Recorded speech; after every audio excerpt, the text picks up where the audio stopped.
Às vezes, a verdadeira natureza das pessoas não se revela na calmaria, mas nos momentos em que a vida exige compaixão e humanidade. Esta é a história de um homem que, em meio ao luto mais profundo, encontrou um novo propósito ao adotar a sobrinha órfã, apenas para descobrir que o preconceito e o orgulho podem estar escondidos sob o sorriso de quem chamamos de família.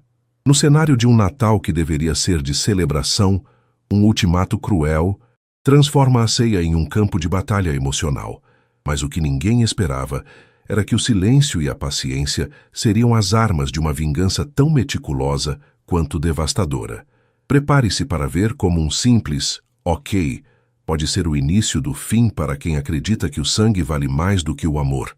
Antes de começarmos essa história incrível, não se esqueça de curtir o vídeo, se inscrever no canal e contar pra gente nos comentários de onde você está ouvindo essa história. O cheiro de óleo de motor e café velho sempre vai me lembrar do meu irmão, Felipe. Ele era o tipo de homem que encontrava beleza em engrenagens enferrujadas e acreditava que qualquer problema do mundo poderia ser resolvido com uma chave de fenda e um pouco de paciência. Quando o caminhão perdeu o freio naquela descida da Serra do Mar, em uma tarde de terça-feira abafada e cinzenta, a paciência do universo acabou. Felipe se foi instantaneamente, deixando para trás uma oficina cheia de projetos inacabados e, o que mais dói no meu peito até hoje, uma menina de 5 anos chamada Maia. Maia não tinha mais ninguém. A mãe dela havia sumido no mundo antes mesmo de a menina aprender a falar papaico.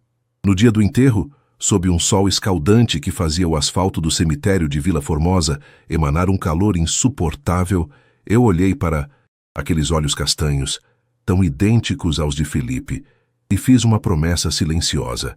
Enquanto o caixão descia, eu segurei a mão pequena dela, que suava de nervosismo, e jurei que ela jamais se sentiria sozinha. Letícia, minha esposa, apertou meu ombro. Naquele momento, sem precisarmos trocar uma única palavra, decidimos que Maia não iria para um abrigo. Ela viria para nossa casa. Ela seria nossa filha. O processo de adoção foi uma montanha-russa de burocracia e ansiedade. Gastamos economias que estavam guardadas para trocar de carro, preenchemos formulários que pareciam não ter fim e recebemos assistentes sociais em nossa sala de estar em manhãs de sábado, onde o som do ventilador de teto barulhento tentava, sem sucesso, disfarçar o meu nervosismo. Mas, finalmente, o papel chegou. Maia era, perante a lei e perante o meu coração, uma de nós. No entanto, nem todos na família compartilhavam dessa visão de amor sem fronteiras.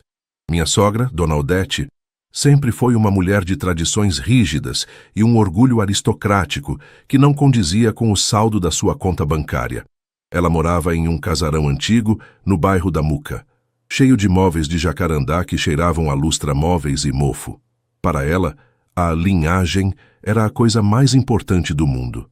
Desde que Maia entrou em nossas vidas, Odete se tornou uma sombra gélida. Nos almoços de domingo, ela mal olhava para a menina. Enquanto servia o seu famoso arroz de forno, sempre fazia questão de comentar como o sobrinho de fulana era a cara do pai, enfatizando a palavra genética, como se fosse uma bênção divina.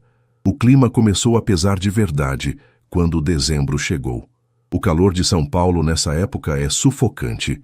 As pancadas de chuva no final da tarde deixam o ar pesado e as luzes de Natal começam a piscar em cada poste, trazendo aquela pressão social por reuniões familiares perfeitas.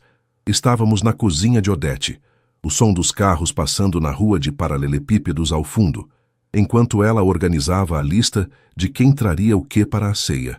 O cheiro de cravo e canela invadia o ambiente, mas a doçura parava por ali. Estevão, querido, já organizei tudo, disse ela, sem tirar os olhos da sua caderneta de capa de couro. Este ano quero a família reunida. Seus cunhados vêm do interior. Os netos estarão todos aqui para a abertura dos presentes à meia-noite. Será uma celebração da nossa linhagem, da nossa história. Eu bebi um gole do suco de caju gelado, sentindo uma pontada de preocupação. Letícia, ao meu lado, mexia nervosa na aliança. Que ótimo, Dona Odete. A Maia está super ansiosa. Ela até já escolheu o vestido que quer usar. Um vermelhinho que o Felipe tinha dado para ela antes de... Bem, você sabe. O barulho da caneta de Odete batendo na mesa de mármore ecoou como um tiro. Ela levantou o olhar e seus olhos eram duas pedras de gelo. Ela ajeitou os óculos na ponta do nariz e soltou um suspiro carregado de desdém. Então, sobre isso, Estevão, eu achei que tinha deixado implícito. Este Natal será algo íntimo, apenas para os legítimos, para o sangue da nossa família. Eu não me sinto confortável tendo uma estranha à mesa em uma data tão sagrada. Não traga sua filha adotada para o Natal. Apenas netos legítimos são bem-vindos na minha casa. Deixe a menina com alguma babá ou na casa de algum vizinho. Ela não pertence a este círculo. O silêncio que se seguiu foi ensurdecedor. Eu conseguia ouvir o tic-tac do relógio de parede na sala, o zumbido da geladeira antiga e a respiração curta de Letícia, que parecia prestes a explodir em lágrimas ou gritos. Eu olhei para Odete e, por um segundo, vi nela toda a arrogância de quem se acha dona da verdade e do destino alheio. Ela achava que Maia era um acessório descartável, um erro biológico que não merecia um lugar no banquete da família. Meu sangue ferveu, mas eu não gritei. Aprendi com o Felipe que, quando um motor está superaquecendo, você não joga água fria de uma vez. Você espera, analisa e age com precisão. Uma calma estranha e perigosa tomou conta de mim. Eu fechei os olhos por um breve segundo, visualizando o rosto doce de Maia, o jeito como ela me chamava de pai, com uma timidez que estava desaparecendo aos poucos, e o vazio que meu irmão deixou. A humilhação que Odete tentava impor à minha filha era a última gota em um copo que já estava transbordando há anos. Entendo perfeitamente o seu ponto, dona Odete, eu respondi, minha voz saindo num tom tão neutro que chegava a ser assustador. A senhora quer apenas os legítimos. Quer que o Natal seja focado em quem a senhora realmente valoriza e em quem tem o seu sangue correndo nas veias. É isso, certo? Ela deu um sorriso vitorioso, achando que eu tinha me dobrado à sua vontade autoritária. Exatamente, meu querido.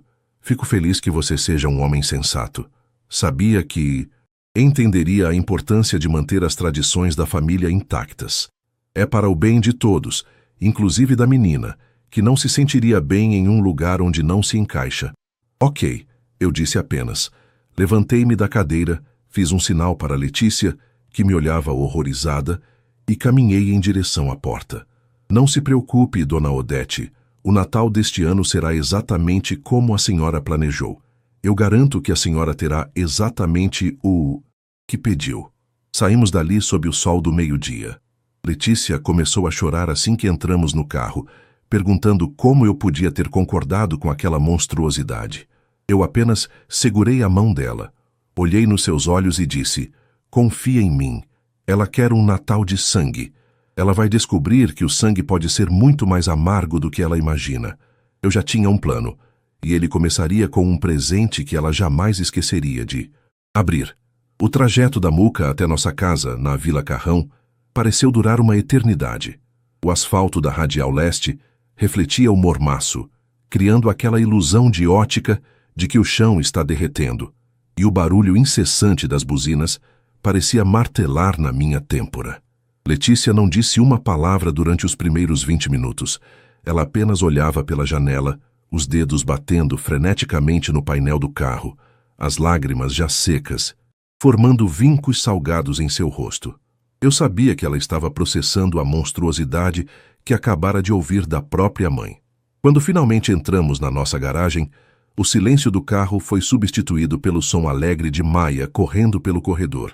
Ela estava com uma tiara de orelhas de rena que piscavam luzes coloridas, um presente que eu tinha trazido da última viagem a trabalho. Papai! Mamãe!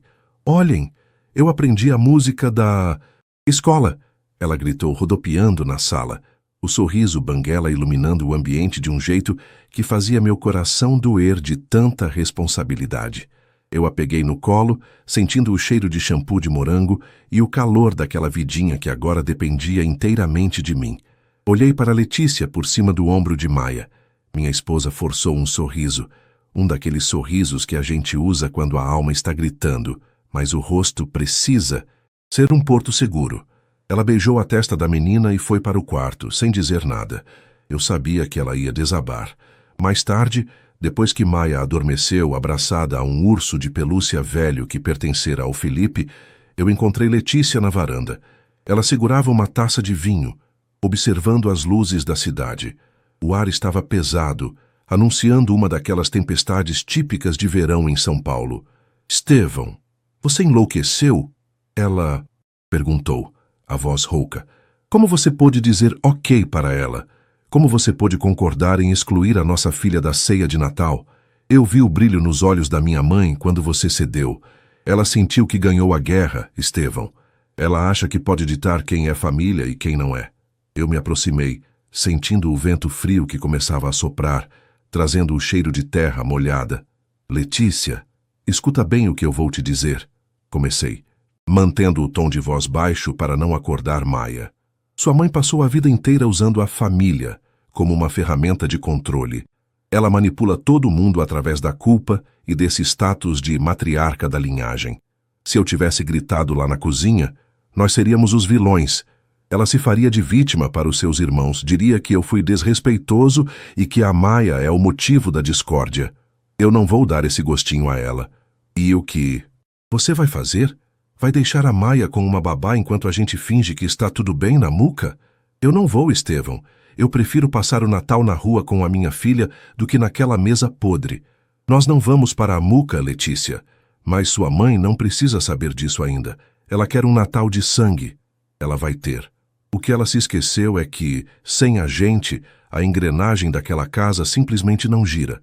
Quem é que contrata o buffet todos os anos porque ela diz que está velha demais para cozinhar, mas faz questão de levar todo o crédito? Quem é que organiza a vinda dos seus irmãos de Rio Preto e paga as passagens para garantir que a casa esteja cheia? Quem é que compra os presentes caros que ela entrega aos netos legítimos como se fossem dela? Letícia me olhou, os olhos começando a brilhar com uma compreensão súbita.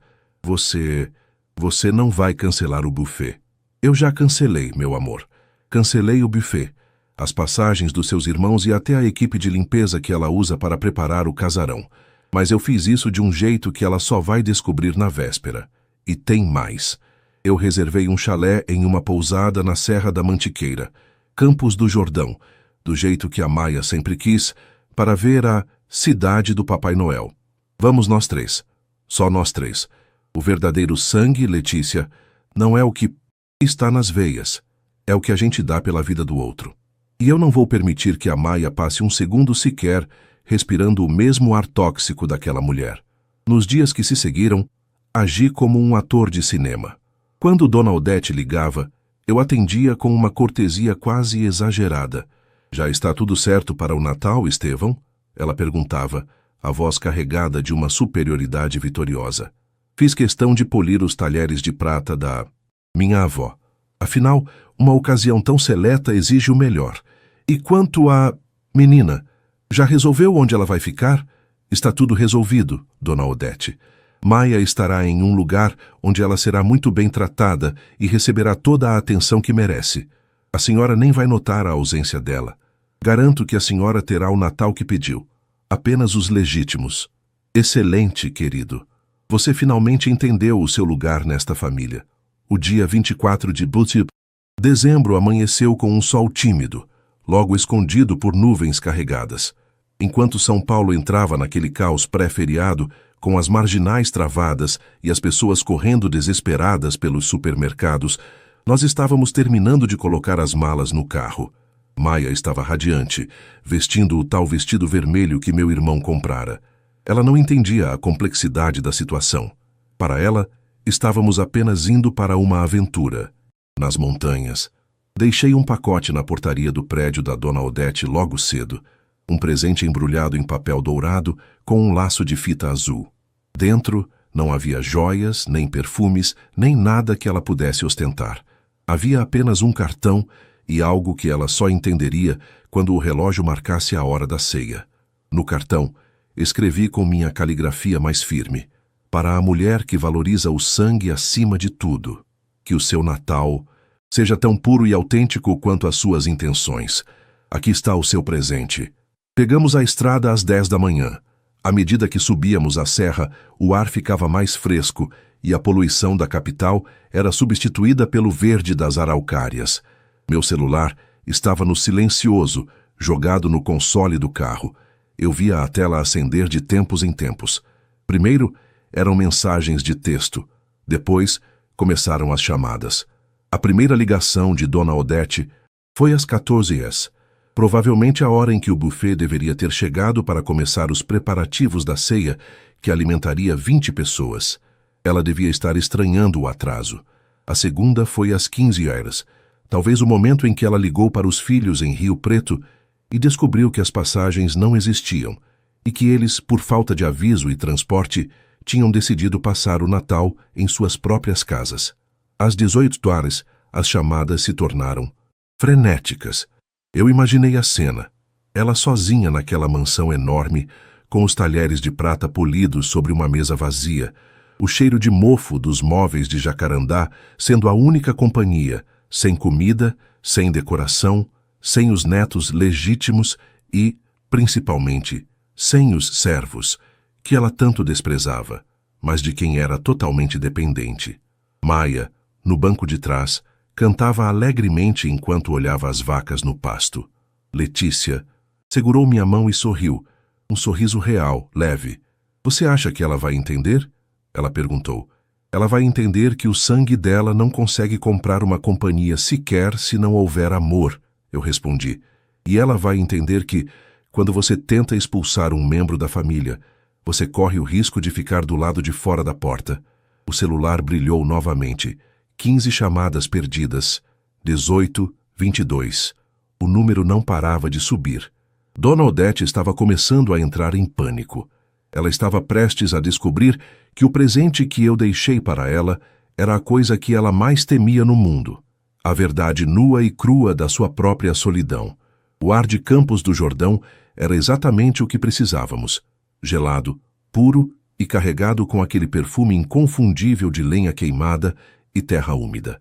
À medida que o carro subia as ladeiras sinuosas, ladeadas por araucárias centenárias que pareciam sentinelas silenciosas, a tensão acumulada nos meus ombros começava a ceder.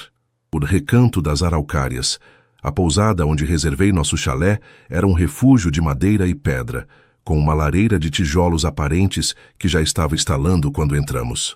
O som do fogo consumindo os troncos secos era um contraste absoluto com o silêncio cortante que eu sabia que reinava na muca naquele exato momento. Maia correu para a janela, deixando as marcas dos seus dedinhos no vidro embaçado pelo frio. "Pai, olha, parece que as nuvens estão morando aqui dentro", ela gritou, fascinada pela neblina densa que abraçava as montanhas. Ver o brilho nos olhos dela, livre de qualquer sombra de rejeição, era o meu maior triunfo. Letícia, por outro lado, sentou-se na beira da cama de casal, tirando as botas de couro. Ela parecia exausta, não fisicamente, mas emocionalmente.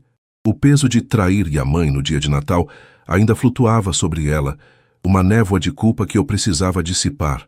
"Você está bem?" perguntei, sentando-me ao lado dela e pegando suas mãos, que estavam geladas. "Estou... É estranho, Estevão. Passamos a vida inteira sendo os pilares daquela casa, sempre garantindo que ela tivesse o Natal perfeito para que ela pudesse se orgulhar para as amigas e para o resto da família. De repente, perceber que tudo aquilo era sustentado por nós e que ela nos descartaria por causa de um preconceito ridículo. Dói. Mas, ao mesmo tempo, sinto que finalmente posso respirar. Eu não respondi de imediato. Apenas a puxei para um abraço. No console da mesa de cabeceira, meu celular vibrou novamente. Uma luz azulada e persistente cortava a penumbra do quarto. Eu não precisei olhar para saber quem era. Mas, desta vez, eu senti que era o momento de ver o estrago. Peguei o aparelho e desbloqueei a tela. A sequência de notificações era um espetáculo de desespero. 37 chamadas perdidas. Havia também uma enxurrada de mensagens no aplicativo de conversa. Eu comecei a ler, sentindo um gosto amargo de satisfação. A primeira, enviada às 14h15, era autoritária. "Estevão, o buffet está atrasado. Ligue para eles agora e resolva isso. A pontualidade é essencial." 10 minutos depois. Eles não atendem. Que amadorismo é esse? Onde você está que não me atende? Às 16:00, o tom mudou para uma confusão irritada. Seus cunhados disseram que não receberam as passagens. Que brincadeira de mau gosto é essa, Estevão? Resolva isso imediatamente. E conforme a noite caía e as luzes de Natal das outras casas da vizinhança começavam a brilhar, o desespero de Dona Odete atingiu o ápice. As últimas mensagens eram áudios. Eu dei o play no primeiro, no volume baixo. A voz de Odete estava trêmula, desprovida de qualquer rastro daquela arrogância que ela destilara na cozinha dias atrás. Estevão, Letícia, por favor, eu estou sozinha. A casa está um gelo. Não tem ninguém aqui. Eu liguei para os vizinhos, mas todos têm seus planos. Onde vocês colocaram a comida? Por que ninguém veio? Estevão, me atenda, eu imploro. Eu não posso passar o Natal assim. Eu cometi um erro, está bem? Traga a menina, traga a Maia. Apenas não me deixe aqui neste silêncio. Eu senti o olhar de Letícia sobre mim, enquanto o áudio terminava com um soluço abafado. O silêncio no nosso chalé agora era preenchido apenas pelo estalar da lenha. Maia ainda estava na janela, agora tentando desenhar corações no vapor do vidro. Ela chamou a Maia pelo nome. Letícia sussurrou, uma lágrima solitária, escorrendo pelo seu rosto. Ela nunca tinha feito isso. Sempre era a menina ou a órfã. Ela só fez isso porque a solidão é um espelho muito cruel, Letícia. Respondi, minha voz firme. Ela não mudou por amor ou por compreensão. Ela mudou porque percebeu que o sangue dela, aquele que ela tanto preza, não é capaz de cozinhar uma ceia, de comprar presentes ou de lhe fazer companhia. Ela queria um Natal legítimo, sem estranhos. Pois bem, agora ela tem exatamente o que pediu. Ela e os fantasmas da linhagem dela. Eu caminhei até a varanda do chalé, sentindo o vento cortante de dezembro nas montanhas. Olhei para a paisagem escura, pontilhada pelas luzes distantes de outras pousadas. Ali, no meio do nada, eu me senti mais em casa do que em qualquer banquete na Muca. A vingança não tinha o sabor de sangue ou de violência que os filmes mostram. Ela tinha o sabor de uma xícara de chocolate quente em paz. Tinha o som do riso de uma criança que finalmente pertencia a algum lugar. Mas eu sabia que a história não terminaria ali. Uma mulher como Odete não aceita a derrota tão facilmente. Ela tentaria transformar sua solidão em uma arma contra nós, usando o resto da família como jurados em um tribunal de moralidade. Eu precisava me preparar para o dia seguinte, para o momento em que a ressaca emocional do Natal passasse e a guerra de narrativas começasse. Voltei para dentro e vi Maia sentada no tapete, brincando com um quebra-cabeça que eu havia comprado. Ela olhou para mim e sorriu. Papai, a vovó Odete vai vir aqui? A pergunta me pegou de surpresa. Maia, com sua pureza, não guardava rancor. Ela apenas lembrava da figura da avó, mesmo que essa avó a tivesse tratado como um móvel invisível nos últimos meses. Não, meu amor. A vovó Odete preferiu ficar em casa este ano. Ela tinha compromissos muito importantes com as tradições dela. Ah, Maia fez um biquinho de decepção por um segundo, mas logo voltou ao brinquedo. Tudo bem. Aqui é mais legal porque tem fogo de verdade e a gente está junto. Aquelas palavras foram como um bálsamo. A gente está junto. Essa era a única legitimidade que importava. No entanto, eu sabia que os cunhados e irmãos de Letícia estariam furiosos. Eles não haviam recebido as passagens, não haviam tido o Natal de graça que sempre tiveram às nossas custas. O telefone de Letícia começou a tocar. Era seu irmão mais velho, Ricardo, um homem que sempre se achou o sucessor do trono da família, mas que nunca moveu um dedo para ajudar a mãe. Eu fiz um sinal para Letícia não atender. Deixe-os, eu disse. Deixe que eles sintam o vácuo. Se eles são tão sangue puro, que encontrem uma maneira de se unirem sem que a gente precise pavimentar o caminho com o nosso dinheiro e o nosso esforço. Hoje, o mundo acaba na porta deste chalé. Letícia desligou o celular e o colocou sobre a mesa, virado para baixo. Ela se levantou e foi até a cozinha compacta do chalé para preparar algo para comermos. O cheiro de queijo derretido e pão tostado começou a invadir o ambiente. Era uma ceia simples, improvisada, mas era a nossa. Enquanto comíamos, eu não conseguia tirar da cabeça a imagem de Odete sentada àquela mesa de 12 lugares, com os talheres de prata brilhando sob a luz do lustre de cristal, cercada por travessas vazias e pelo eco de suas próprias palavras preconceituosas. A vingança estava completa, mas o crescimento pessoal estava apenas começando. Eu precisava garantir que essa ruptura não fosse apenas um episódio isolado, mas o alicerce de uma vida onde Maia jamais precisasse pedir permissão para existir. O Natal estava acabando, mas as consequências do que eu fiz estavam apenas começando a germinar.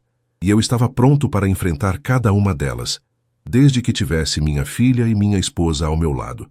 A manhã de Natal em Campos do Jordão surgiu com uma suavidade que eu não experimentava há anos. Não havia o barulho estridente dos despertadores, nem a correria para montar mesas quilométricas ou a ansiedade de tentar agradar a uma matriarca que nunca estava satisfeita. Abri a porta da varanda e fui recebido por uma geada fina que cobria o jardim da pousada, transformando a grama em um tapete de cristais que brilhava sob o sol pálido de dezembro. O ar era tão gelado que cada respiração parecia limpar as toxinas dos últimos dias. Naquele silêncio absoluto, interrompido apenas pelo canto de alguns pássaros da Serra da Mantiqueira, eu finalmente entendi o que era a paz.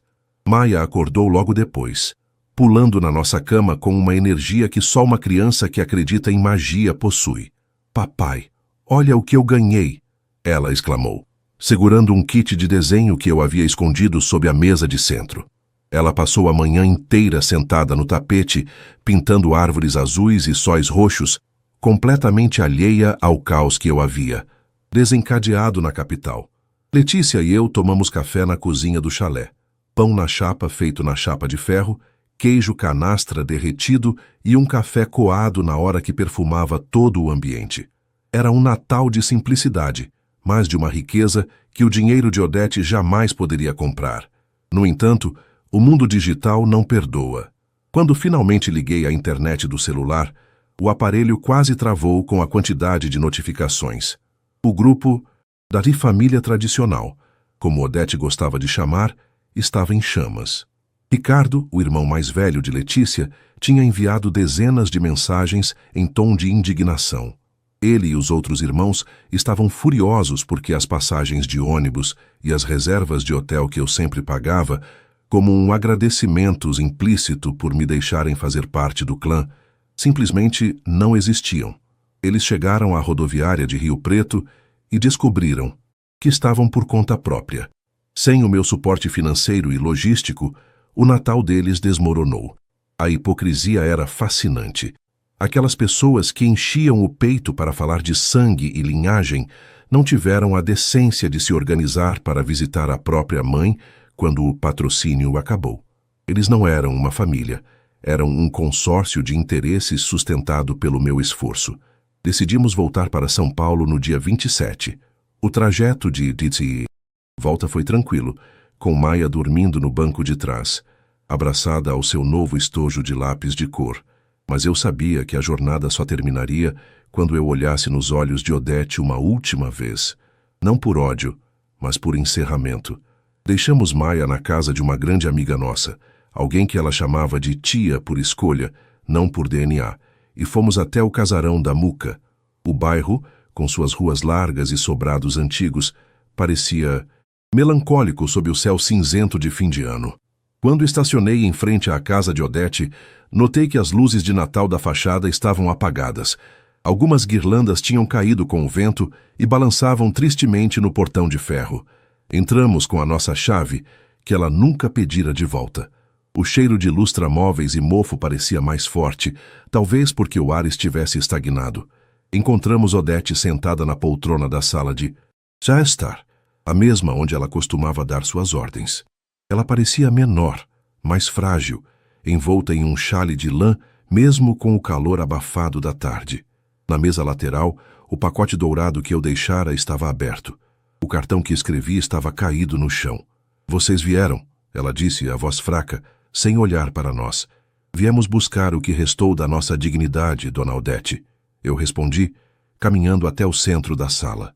Ela finalmente levantou os olhos. Não havia fúria neles, apenas uma amargura profunda. Você me humilhou, Estevão.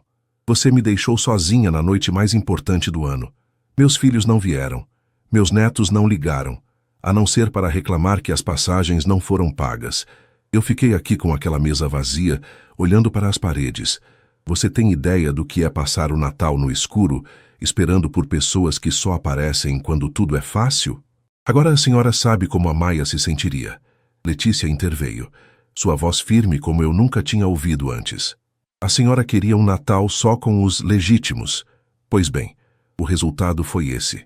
O sangue que a senhora tanto defende provou que não tem valor algum sem o caráter e o compromisso. Os seus filhos legítimos não moveram um dedo para estar com a senhora, porque a senhora os criou para serem como a senhora. Pessoas que veem os outros como ferramentas, não como seres humanos. Odete tentou balbuciar algo sobre tradição, mas eu a interrompi. A senhora abriu o meu presente, não abriu? As 37 chamadas perdidas no seu registro. Esse foi o meu presente de Natal para a senhora. A percepção de que a senhora é a única responsável pela sua própria solidão. Eu sempre fui o estranho, que pagava as contas e organizava a sua vida. A Maia é a estranha, que traria alegria e renovação para esta casa. Mas a senhora preferiu o seu orgulho de linhagem, pois fique com ele. Ele vai te aquecer nas noites frias? Ele vai te abraçar quando a senhora ficar doente? Tirei o molho de chaves do bolso e o coloquei sobre a mesa de jacarandá. O barulho do metal batendo na madeira ecoou pela sala silenciosa. Estamos indo embora, Dona Odete. Não apenas desta casa, mas da sua vida. Eu vou focar o meu tempo e o meu dinheiro na oficina do meu irmão, que agora é oficialmente o patrimônio da Maia. Vou transformar aquele lugar em algo que o Felipe se orgulharia. E a Maia vai crescer sabendo que família é quem escolhe ficar, quem escolhe lutar e quem escolhe amar, independentemente de qualquer exame de laboratório. Saímos sem olhar para trás. Enquanto caminhávamos para o carro, ouvi o som de um choro baixo vindo de dentro da casa, mas não parei. Algumas feridas só cicatrizam com o distanciamento total. Meses depois, a vida tomou seu rumo natural. Reformei a oficina. O letreiro agora diz: Oficina Felipe Maia, legado e precisão. Maia está na escola, cercada de amigos que a amam pelo que ela é. Ela ainda usa o vestido vermelho em ocasiões especiais, dizendo que é sua roupa de coragem. Ricardo e os outros tentaram me procurar para pedir empréstimos, mas o silêncio foi a minha única resposta. Sentado na varanda da nossa casa, vendo Letícia e Maia brincarem de esconde-esconde no quintal, percebo que a verdadeira vingança não foi deixá-la sozinha. A verdadeira vingança foi ser feliz. Foi construir um império de afeto sobre as cinzas de um preconceito que não tem mais lugar no mundo. O sangue de Felipe vive em cada gesto de carinho que dedico à filha dele. E isso, Dona Odete, é a única legitimidade que realmente importa.